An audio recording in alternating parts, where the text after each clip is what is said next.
If I had told them I was going to Beijing, there was no way they were going to allow me to go. And I was bent on going. I just wanted to go to the Great Wall and Tiananmen Square and all that. So I just bought my ticket and then went to Beijing. And unfortunately for me, as I was in the train, you know, there are some officials that come around to check your passport. Yes, they did check my passport. Somehow the passport fell after they checked it. I didn't know. So when I got to my destination, I realized I didn't have my passport with me. So Why like that, Odajemu? Welcome back to my channel. Very soon I'll be introducing my guest to share her experiences in China. If it's something you like to watch, don't forget to like, comment, and subscribe. Hi! hi. Welcome to my channel. Thank you. Thank you. Yeah. Thank you for having me. Yeah, guys, let me give you a little spoiler, okay? So she's one of those who has always been commenting under my videos. Very soon you get to know her name, and then you can check under my comment section. Okay, she's one of my most should I say trusted followers.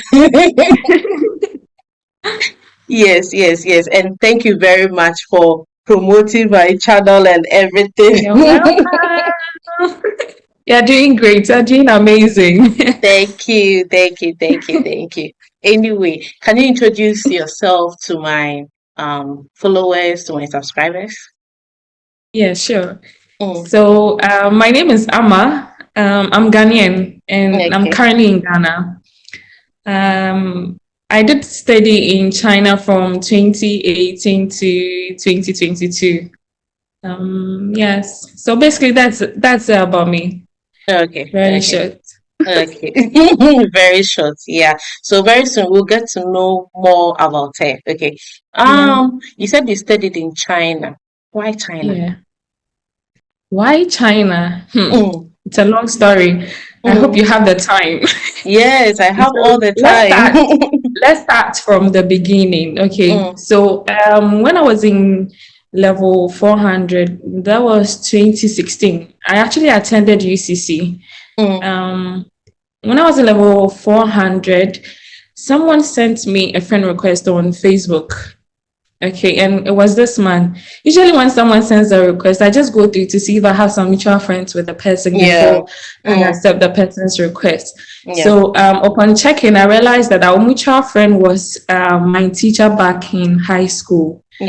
And so I went ahead to accept his request. And then we started talking. He was actually a lecturer in one of the universities in Ghana. So we started talking. As I think in the end of my studies, level 400, when is about to complete, he told me that he's gained admission to China. He's going to read his PhD. And I was like, oh, okay, fine. That's cool. And so we had a talk that when he goes or when I'm done with my studies and if my grades are strong enough, he could help me or assist me apply to read my master's in China. So I said, okay, I agree to it. I mean, who doesn't want to go to China? So when he went there, I think in his second year, I had completed my national service. So I was there one time when he sent me a file. And in the file, I saw one program that I was interested in. I was interested in because that was basically what I was doing after national service, or I would say it was my major. I used to work with the Ghana Audit Service. So basically I was working as an auditor, and the program was also related to auditing. So when I saw that, I was interested. So he assisted me in applying. That particular file was coming from African Union. So as part of the requirements, we are supposed to submit our application documents to the embassy in our country. And I remember sending the documents, after applying to the school, Nigerian Audit University, I I went ahead to the embassy to submit those documents. And when I went there, I was told that application had closed. I was like, oh, that's quite unfortunate. But I mean, I had taken my mind off. At the time I went there, and I was told that application had closed and they were not accepting any documents. I forgot about it because I knew I was not going to get the admission, because one of the requirements was to have the approval from the Chinese embassy in your country. So I was living my life. I went to work one day, and I saw an email from a Nigerian Audit University congratulating me that I have gained admission to read my master's in international auditing. And I mean, the excitement that day, I don't know how to describe it, because I was least expecting it. You know, when you are supposed to provide like documentation for something and you don't get everything. And I think what led to me gaining admission was the fact that the whole thing was coming from the African Union and not from the embassy itself. So even after applying to the school, I did submit the soft copies of the application and admission, the application document to African Union, the email that they provided. So in my mind, they forwarded or facilitated or recommended me to the school for them to admit me. Here in Ghana, I know most of the scholarships are either individual or you are either recommended by your institution. But the kind of scholarship I got was MOFCOM. I don't know if you've heard of MOFCOM before. Yeah, I think I've heard of it before. Okay, so MOFCOM is from the Ministry of Commerce in China. So it's kind of one of the Chinese government scholarship. But this is managed by a different body or institution. Yes. So my scholarship was covered by MOFCOM. And the scholarship package was juicy, because when I opened my application, when I opened the letter and I read, I mean, they are covering tuition, accommodation, and getting monthly allowance or stipend, as we usually call it. They are buying my ticket to China when I'm and then after 1 year. Yeah, sorry, but it's the first time I'm hearing the Chinese government is, buying a ticket for a Ghanaian. Oh, okay. Yeah, because I always hear that they buy tickets for people from other countries, but then I've never heard of them buying a ticket for a Ghanaian. Okay, so I think it has to do with the type of scholarship that you are on. For the MOFCOM, again, my batch, I was the only Ghanaian there. I met 52 other people from 23 countries. And their offers were like mine. Okay. So when you're coming to China, MOFCOM is buying your tickets for you.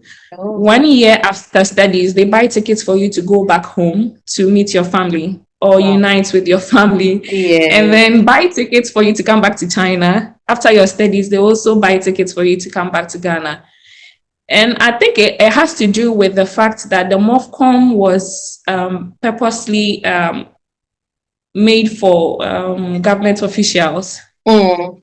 So they treated us more or less like we were diplomatic or officials from our countries. Yes, I think that's why the offer was quite different from other CSE or Chinese government scholarship. So when I got the admission letter, I was very, very excited. And I mean, that 2 years I spent in China was the most amazing and eye-opening years of my life. And I'm glad. And I mean, China too gives you the opportunity to explore and have understand different perspectives, especially when you have a lot of different people in your class, or I would say in your dormitory. You get to connect with them and understand how they see things and all that. So yeah. Yeah, okay. I wish I was your friend then, so I would also enjoy your money. Anyway. So before coming to China, did you have any expectations? Did you have any perceptions, any stereotypes? I think expectations, I didn't have any because I didn't do much research about the country. I'm saying that because I wasn't really looking forward to coming to China because of the experience I had with the embassy saying I could not submit my document. So when I received my admission letter, 2 weeks later, I had to come to China.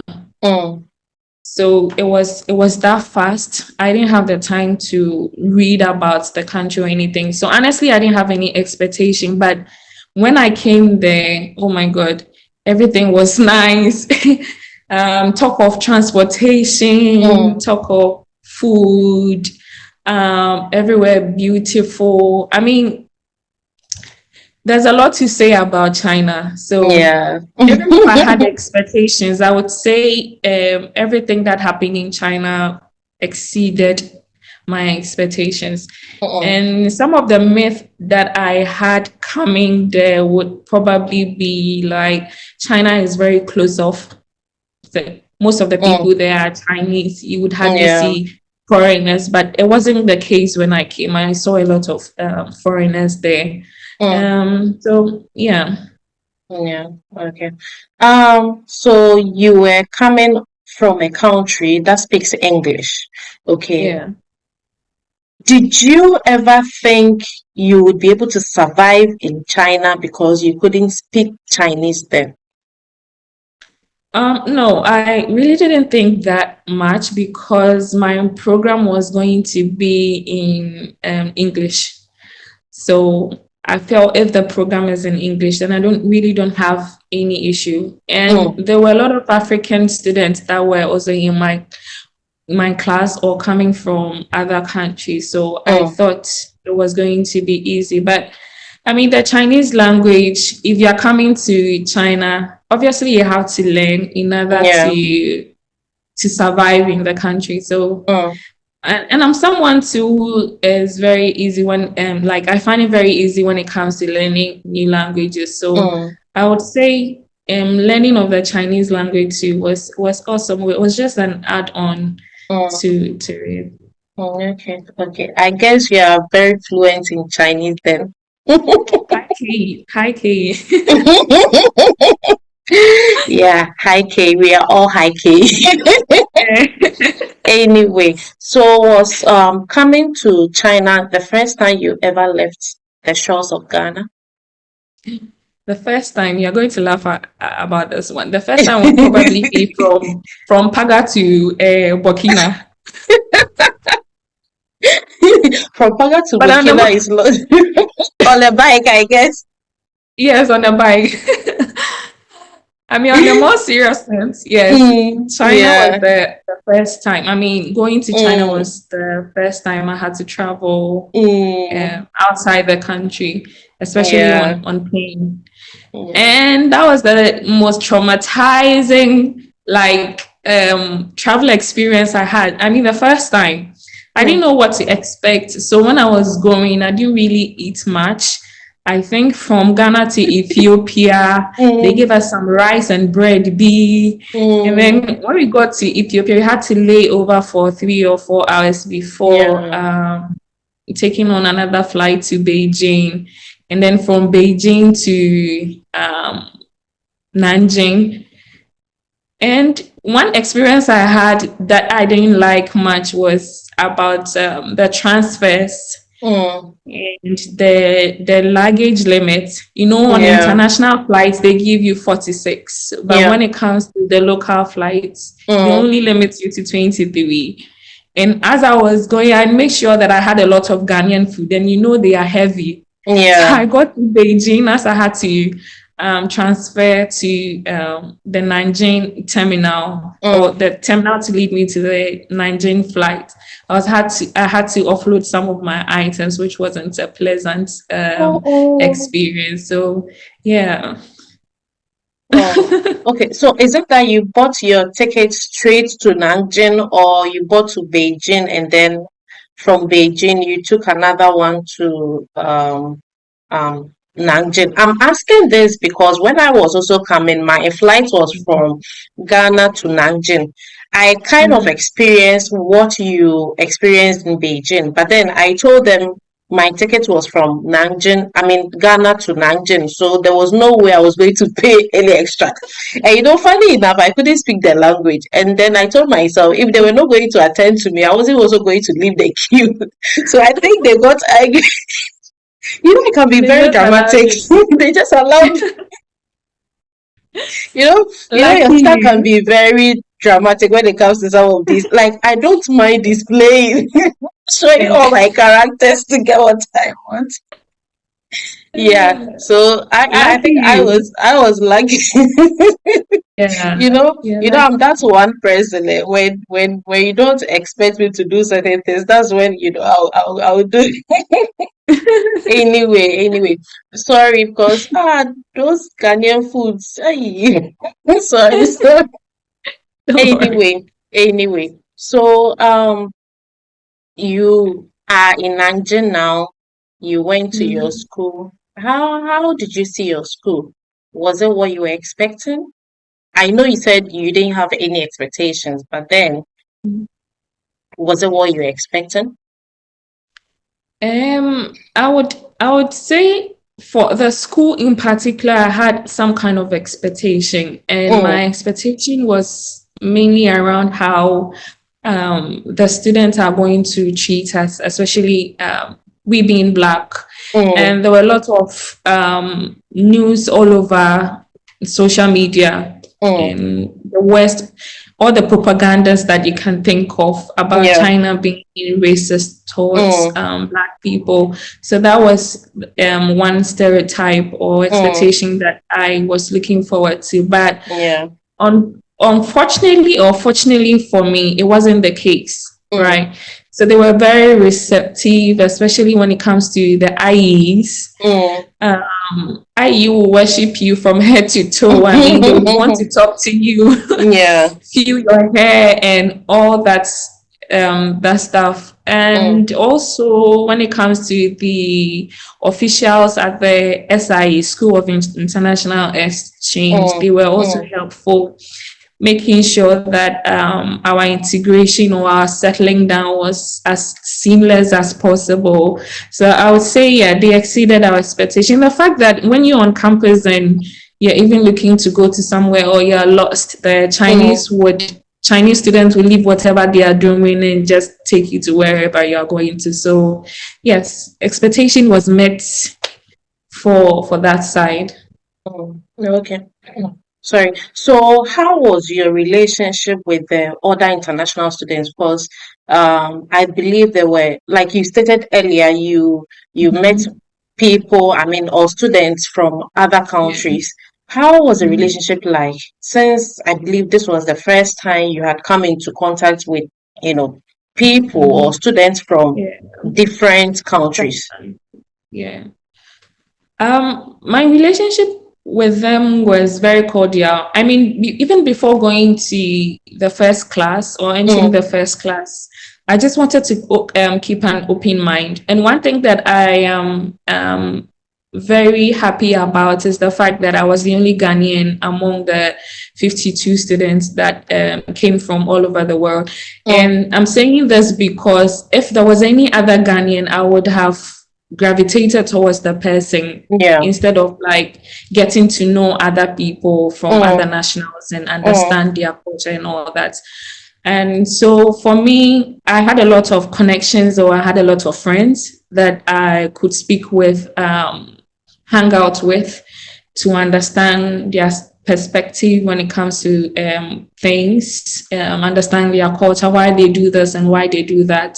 And a lot of times it was about knowledge sharing. Yeah. You might think you know something, but I mean, someone knows better, and they will even explain it better for you to understand why it's supposed to be so. So yeah, I'm glad that I got to experience the class with the number of nationals nationals from different countries. I love the relationship that I had with them. Up till now, I still have relationship with most of them. I would say 50% of the people. Either we chat on WhatsApp or we chat or Facebook.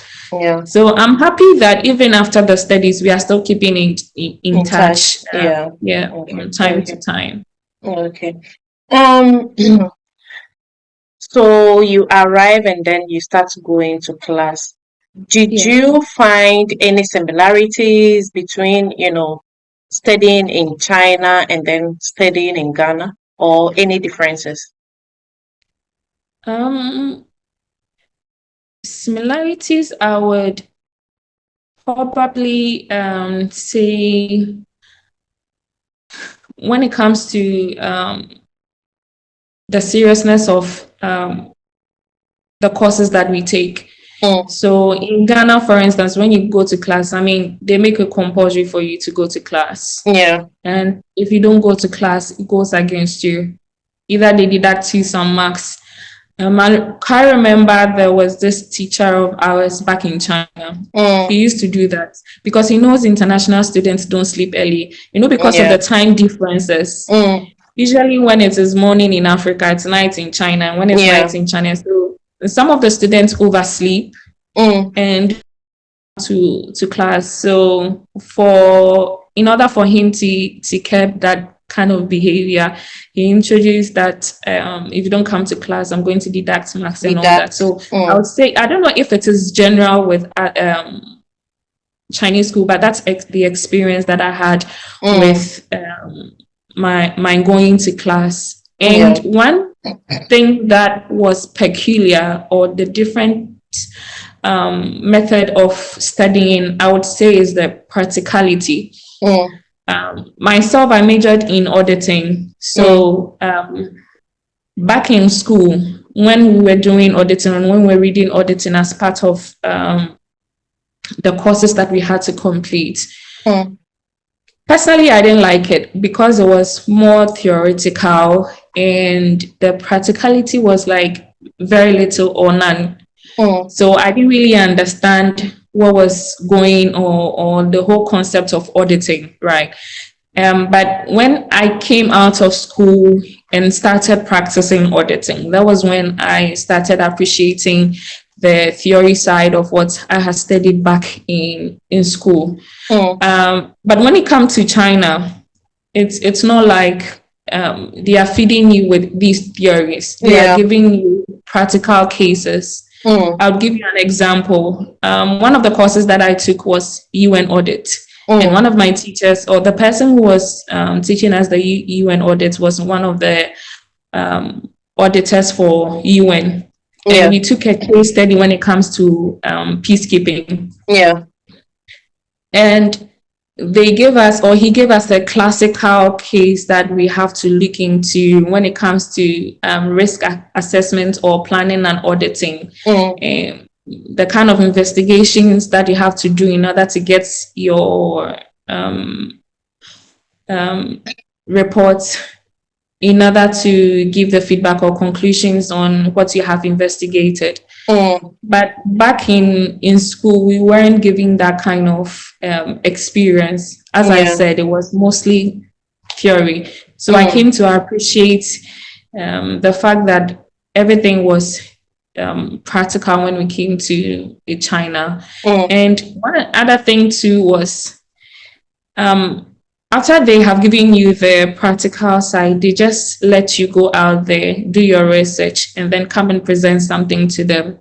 But in Ghana, as you already know, most of our courses are like come and chew, and then you have an exam, and then score and pass. But in China, I didn't see that. So they just give you the freedom to go do your own research and then write a paper as at the end of the term. So there was mostly no or like an examination at the end of the semester. I don't know if it is with other schools, but again, this is my experience at the school that I attended. And it was good for me. It allowed me to read broader and also put in words what I think or my understanding of some of the concepts that I had read. And I think it was perfect. I wish most schools in Ghana would be doing more practical and less of theory, if possible.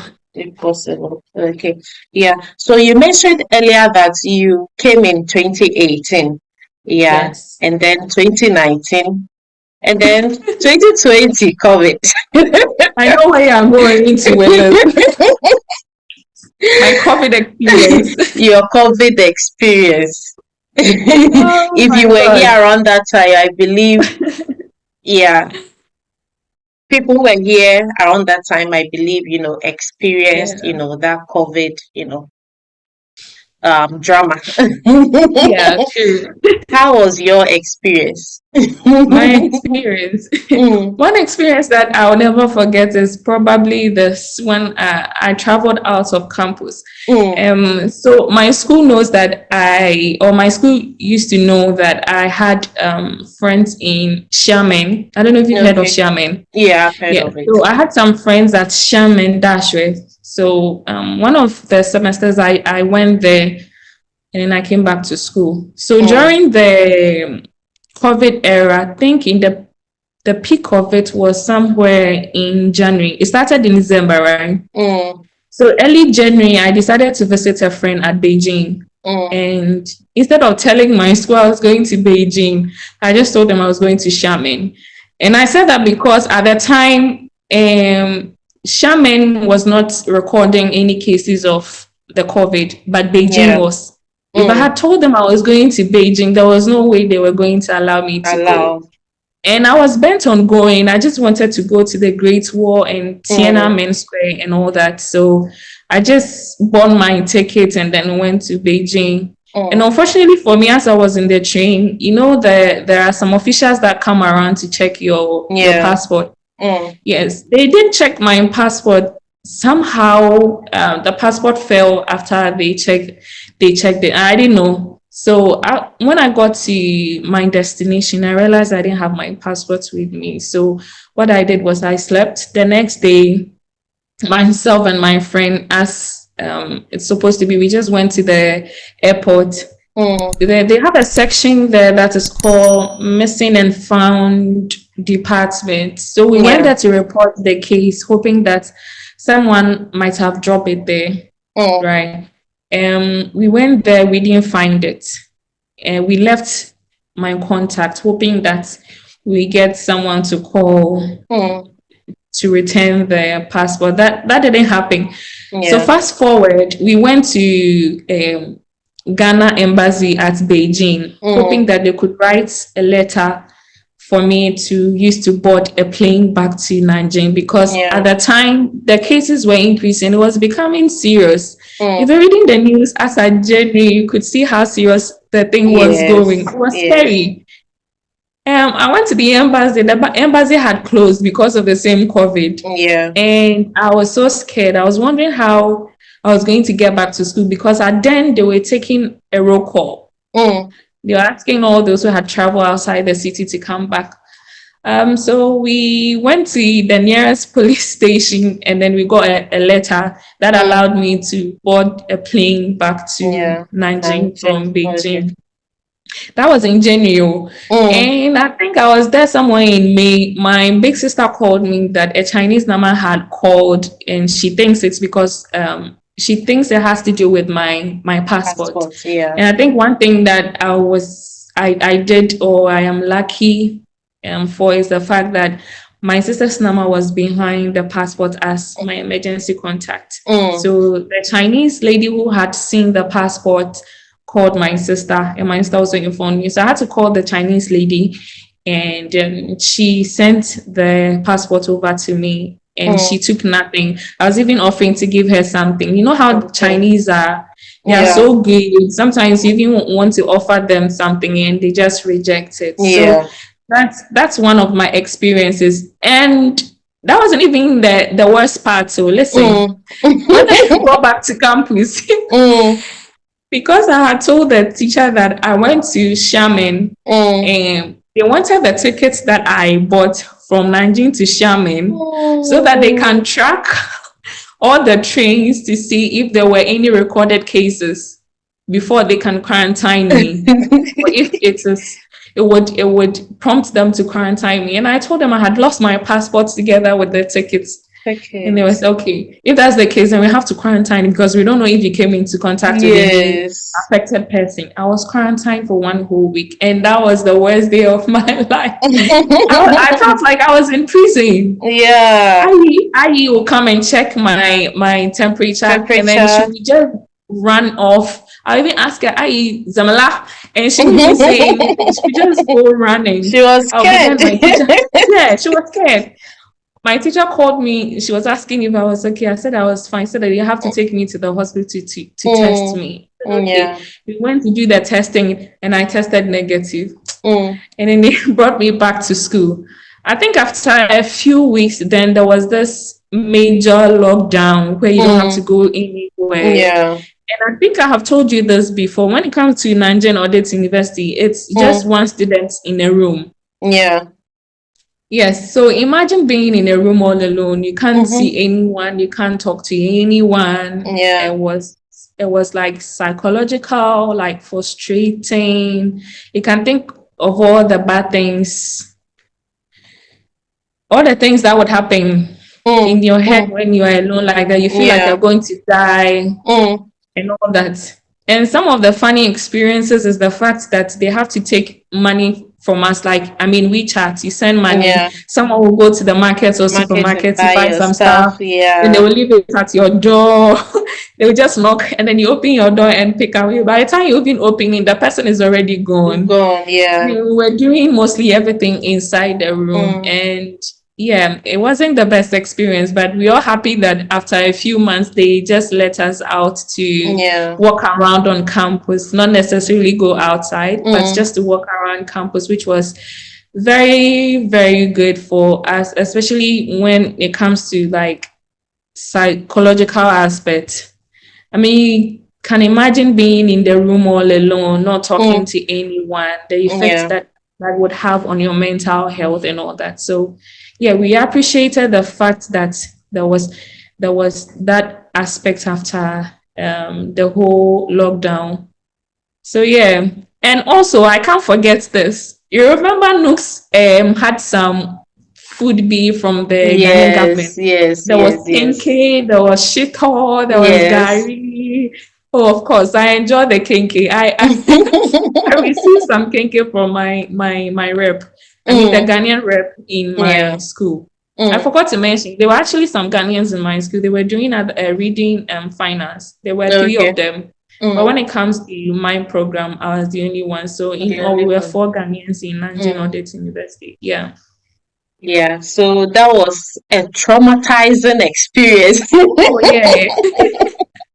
Very traumatizing. Yes, we all went through that, and that was when I realized that even sleep was work. Because there were times you wanted to sleep the whole day, but COVID time was the time. It's like you have to sleep. You had nothing to do than to sleep, and then you realized, oh, even if you had the opportunity to sleep the whole day, you still get tired. Imagine. It was at that moment that I appreciated those that stay in like confined prisons. There's no one to talk to and all that. That's very suicidal, because if you look at the numbers, most of the people that commit suicide are mostly isolated when they are in prison. There's no one to talk to or nothing at all. So after the COVID, when they allowed us to go, that was when I appreciated freedom.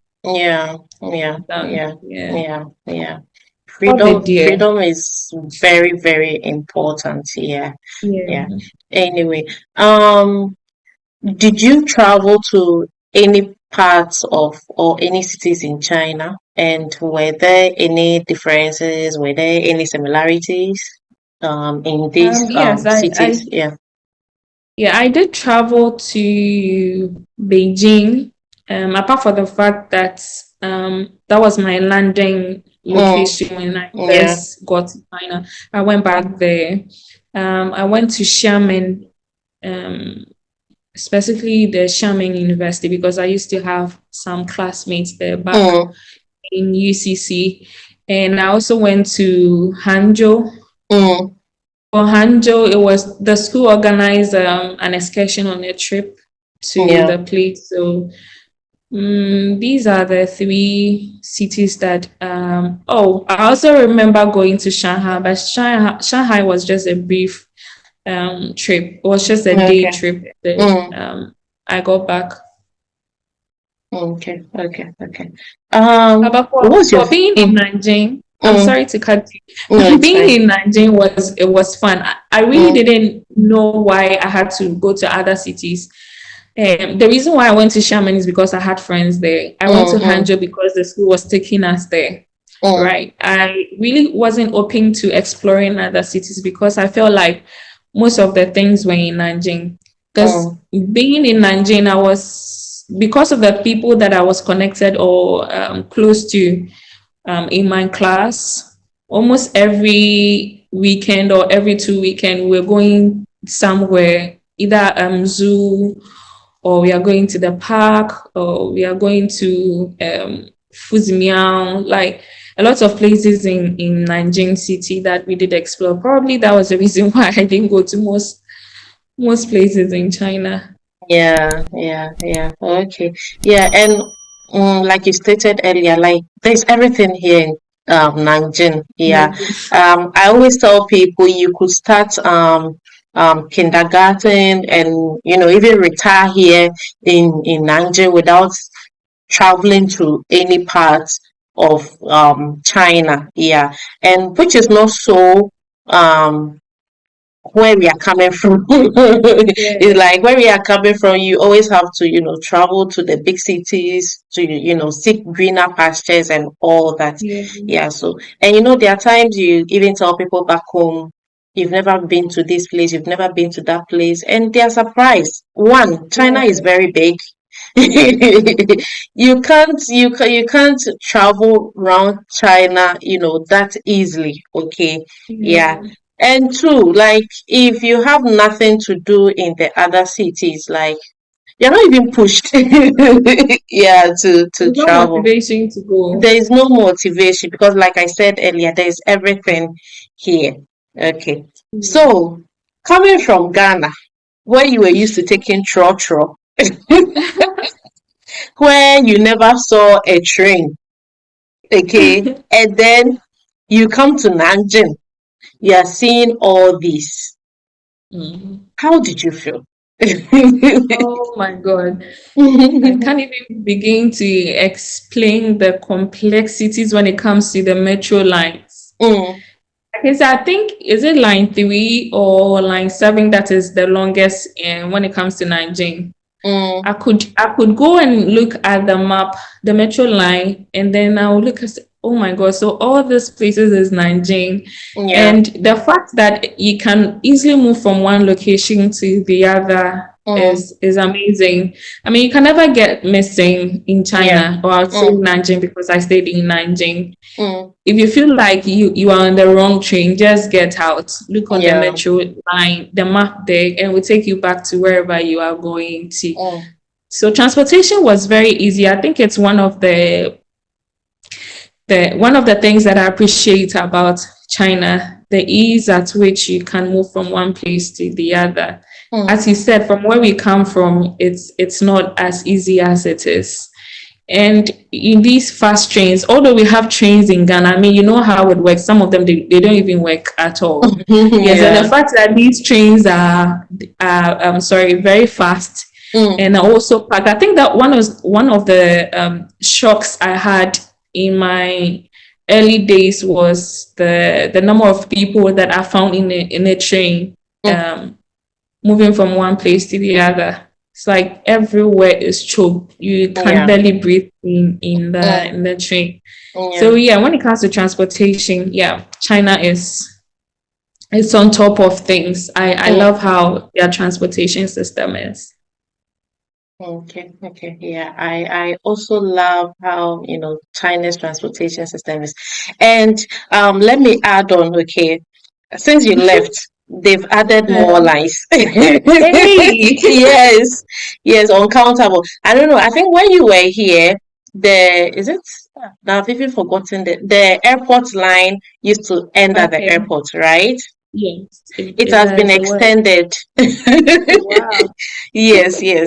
So the airport is not the last stop, but it has been extended. Yeah. And there are so many other, lines, and I think so many coming up still, because when you look at the map, you can see some, gray lines, which shows those lines are still under construction. Yeah, so you have to come back to Nanjing to experience. Hopefully. Yes. And I think since you left, Nanjing has changed. Yeah. One thing I like about China is the fact that um, development is continuous. Yeah. I don't know if I'm making sense. True. Yeah. Yes. It never ends. Every time It never something ends. goes Yeah. on. Unlike where we are coming from. When we say where we are coming from, we are not saying our country is that bad, but comparing the rate of development in our country to that of China, like you can see that China is there, and our countries at the bottom. Yeah, but we will get there eventually. Anyways. Anyways, yeah. So you mentioned during the COVID time, you were alone in your room and all that. But then let's talk about the general, terms, or maybe lack of a better word. Okay. You came to China, there was no family. How did you feel? Were you lonely? Did you miss your family? Well, I wasn't so lonely because basically I was used to being alone. When I say being alone, because high school I was out of the city where my parents or my family was. Yeah. Uni, I was out. I was staying alone. During my national service, I was staying alone. And then when I started working at the beginning too, I was staying alone. So I kind of got used to being alone. And so when I was separated or went to China, which is like the farthest when it comes to distance, I wasn't really worried. If I miss them, I'll just pick my phone and then call them. We have one or two chats, siblings or family, and we are good. And the fact that we also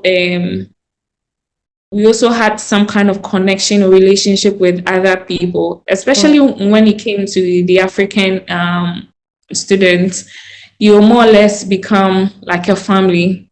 So when it comes to most gatherings, if we want to organize a party or we want to organize something, we would organize together, sit down and eat. So I wasn't missing so much from home when it comes to like togetherness and having that kind of family touch.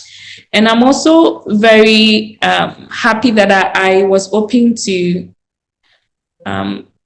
other connections. When I say other connections, when I joined NICF, I joined the choir. So there was this kind of community.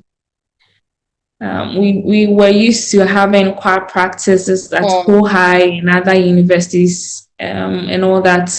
And the Catholic church too. That was where I met you. I don't know if you remember. Yes. The day they were having they announced your wedding. Yes. That was when we first met. Yeah. So having attended that too, I associated myself with the choir. So we created that kind of community. So when it comes to like missing home, I don't think I miss home that much because I had basically everything I needed in a family in China.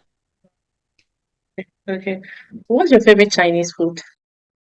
Yay! My favorite Chinese food will be jiaozi. Okay. Yes, very Dumplings. simple. Dumplings. Yes, I love that food. Okay, okay. So, when it comes to the jiaozi, what did you want as the filling? Vegetables, The meat, feeling, shrimp, the feeling, I'll always want meat. meat. Okay, okay, Always okay, like meat. And okay. I started liking the meat. Usually it was the vegetable that they were Mm, serving from. I mean, if you go to the local canteen in the school, it is mm, the vegetable that I usually put in. But what yeah. made me like the meat was when my supervisor invited me over for Mm, a dinner in her house with her family. What her mm, mother had a lot of feelings with the mm, meat, and it was so mm, nice. After then, I became like addicted to addicted to yeah. that one. So if I go to a Sugo supermarket, I would look out for that dumpling with the meat filling. Mm, It was mm, really nice. Even yeah. today, when he asked me if I go to any Chinese restaurants in Ghana and I'm looking for food, either I'm taking what's it called, noodles, or what's the name, dumplings. So Mm. dumplings is one of my favorites. Okay, okay, okay. You know, I've only eaten it once. Oh, One thing about me is I don't know if I'm scared to try out new right. foods. I don't know. I don't know, but Oh, I think I should, um, put away those fears and, try yes, and new try. foods. Yeah, because now I have a YouTube channel. I have to, Yeah, try new foods for people to, see. yeah, that's true. Yeah. That's very true. Anyway, did you um apart from that, your airport experience and the COVID experience, Yeah. did you have any bad experiences in China? Um, I wouldn't say it was a bad experience, but I was Mm, just say it wasn't something that I was expecting. mm, So one time I got on off, sorry, these buses, mm, these buses that have numbers, so you are able to track when it will come and what time it will leave. Yes. So I mm, I drop off in. I was going to either Shinjuku or somewhere, and another lady got off the same bus with me. mm, And after she got off right next to me, she spat. And mm, then I was very shocked. And then when I went back to school to narrate the issue, there was one girl amongst us who had been in China before. mm. So she was like, "Oh, it's normal. Don't take it personal." So that Yeah. was one experience that I really didn't like. I think I Mm, took it personal then, but upon getting to understand how they are or how they do things, I mean, I got to understand. I never took it personal mm, afterwards. mm, All my other experiences have been great.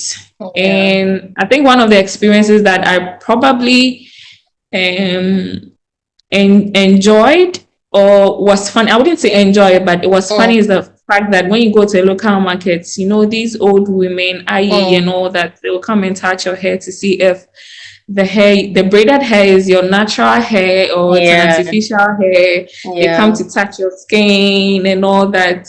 And then I think that was when I started getting used to their culture, and not because they they are racist. Some of them Mm, are just curious. They just want to see um, what your skin looks like, or yeah. curious, want to know if your hair is artificial or natural, because Mm, most people really don't come in contact with black people that much. yeah. They only Yeah. see them on TV. So when they get to do that, it's just out of curiosity. So Mm, mm, yeah.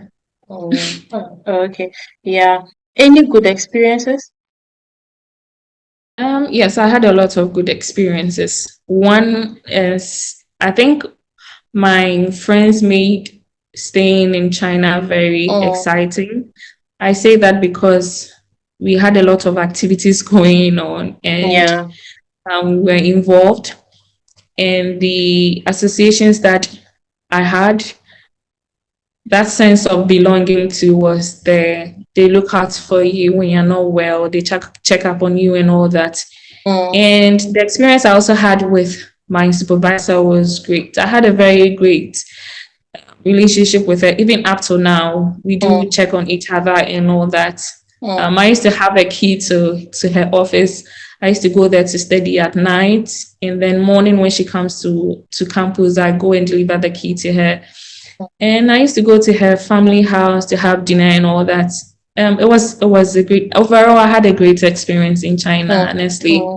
I was just sad that I had to go because of COVID. I'm sure if not for COVID, I'll still be in China by now. So yeah, it was all good. I had an amazing experience in China. I won't trade it for anything. Anything. Yeah.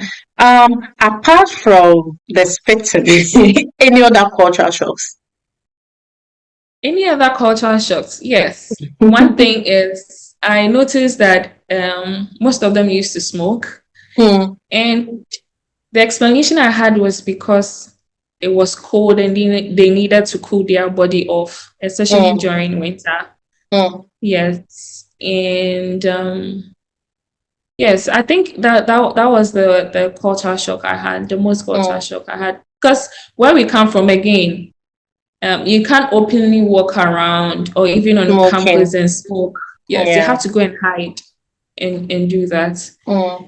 And even upon the students smoking, I mean, you can only smoke cigarettes. You cannot smoke these cocaine and all that because in China, you can't see drugs. The moment you introduce drugs in the country, like, you're better off dead. So I like the fact that although it was a shock to me, they are only limited to just the cigarettes or the cigarettes. They don't do drugs and all that. Okay. If you were asked to take something with you back to Ghana, what would it be? Will it be the trains, the buildings, the food? Oh my God. I could take a whole lot of things, but let me think. It will probably be the train because I'm bent on the ease at which one can move from one place to the other. Yes, as much as Ghana is not big, I mean, we have a lot of people moving from urban areas to the city and all that. And it would be nice to have this easy access to train or easy movement from one location to the other. I mean, it will be good for business. Look at how other countries are. I think Kenya or Rwanda is currently doing that. In the country is doing well. So it's one thing that I would take with me from China to Ghana. Yeah, so that you wouldn't have to travel on a motorbike from Paga to Paga. I just take it from Accra and I'm at Paga in That's 2 hours. That's it. Anyway, your final words? My final words. Okay. I think if anyone gets the opportunity to study in China, I would just encourage the person to take advantage of the opportunity to do that. I mean, aside the fact that you're going there to study, the other opportunities, you get to connect with other nationals, like building a long-term relationship. And if you're business minded, I mean, there are a lot of business locations, Yiwu, Guangzhou, you get to travel around to make business deals and all that. So yes, I would encourage anyone who has the opportunity to make the best out of it. Okay. So that is it. Okay. Oma, thanks very much for honoring my invitation. Finally, you get to do it. Yes.